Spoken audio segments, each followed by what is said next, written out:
Why humiliation is the way to access God and the devil. Hello, so I've been telling you guys in my videos to practice Jesus' commandments, Matthew 5, 6, 7, and I imagine that there are some people out there that they still haven't started living by those commandments. Maybe some of you come up with excuses like, oh, we're saved by grace, through faith, not by works, and it's a free gift. But it's because Jesus' commandments are extremely humiliating. For it is by grace you have been saved through faith, and this is not from yourself, it is the gift of God, not by works, so that no one can boast. When someone slaps you on the right cheek, you give them the other, give to the one who begs from you. This way you will become broke and a doormat, basically. Why it has to be humiliating, you might think, is because God always speaks the truth. You won't like what you will hear from Him.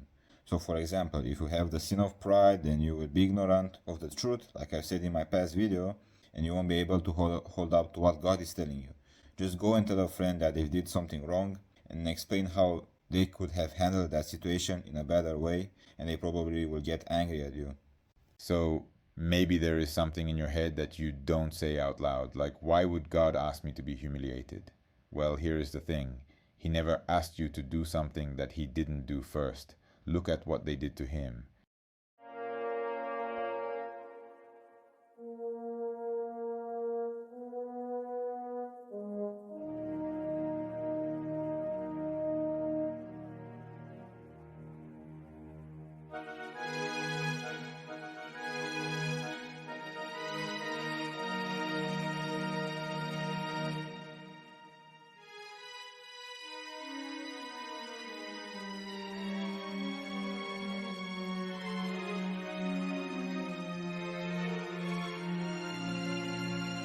They made a joke out of him in front of everybody, and he let them, and this wasn't a surprise.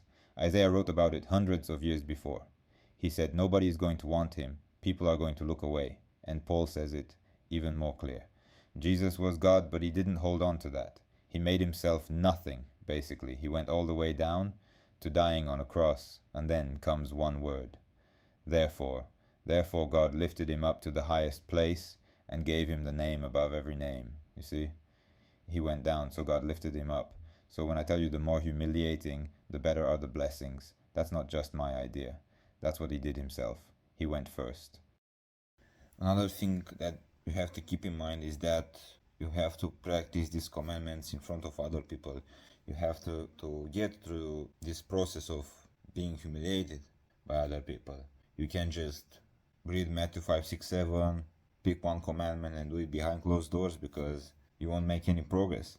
Maybe you will get humiliated by people and left alone.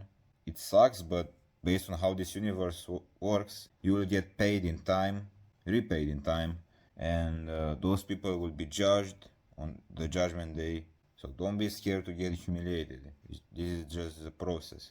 So I think one way to practice these commandments really, like to get results really fast, is doing the commandment of giving out to the people that need. So for example, I was walking out of a train station one time, and there was someone begging basically, and I thought that I should give him some money, but I didn't have a lot. I was like, man, I just can't like pass by. Like he needs my help. I have to help him, and I gave it a little bit. And the moment I did that, I felt that I became more calmer. I felt that my ego just dropped, and I was really happy that I managed to help that people. And the idea with this commandment is that if it is so much harder to do a commandment for you, then the bigger the reward will be. You see, the more humiliating, the better are the blessings. So I'll share with you another story. One time, I knew this group of people, and some things happened in the past, and we weren't in good terms anymore. The fault was on my side, but it took some time to realize that.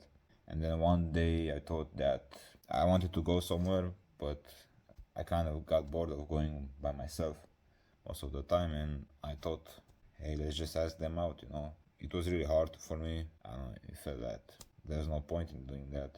So I did that. I've asked them to go out.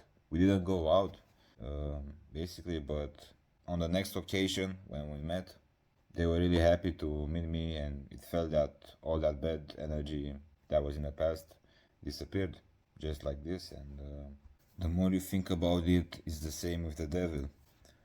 There are a lot of celebrities that do some weird stuff, like men wearing dresses. Like, pay attention to this. When I see that they put every black man in the movies in a dress at some point in their career, I'll be connecting them down like, wow, all these brothers got to wear a dress. This happened to me. The writer comes in. I think he's the writer. He's like, Dave, listen, we got this hilarious scene where Martin's sneaking out of jail, so he disguises you as a prostitute. And he put this dress on. Now, I'm not doing that. I don't feel comfortable with that. What? You don't feel comfortable with it? I mean, it's a hilarious bit. All the greats have done it. So, well, if all the greats have done it, it's kind of hacky, right? And then, like, the director comes, Dave, it really would be great if you wear the dress. What is wrong? What is this, Brokeback Mountain in here? So now the producers comes, come on, David, would be so great. I mean, and then I started thinking about it. Why are they putting us in these dresses? Why they do that, it's because they want to prove through their actions that they love the devil so that they can receive money, fame, and power.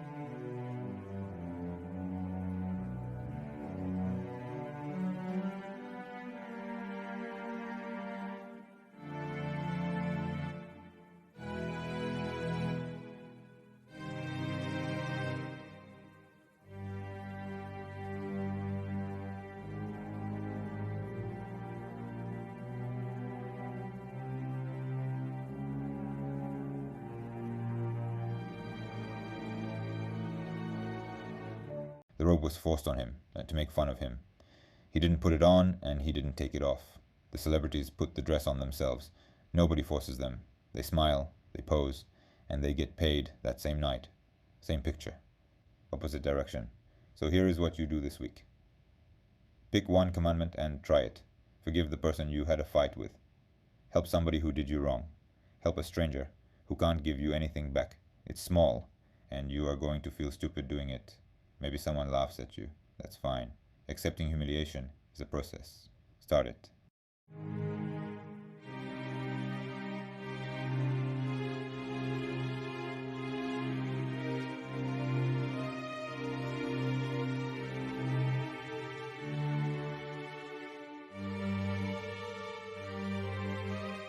Now, to finish this video, I hope you guys understand why you have to go through this humiliation before you can actually meet God and hear his voice and speak with him, so that you can destroy your pride and ego, so you won't talk bad back to God.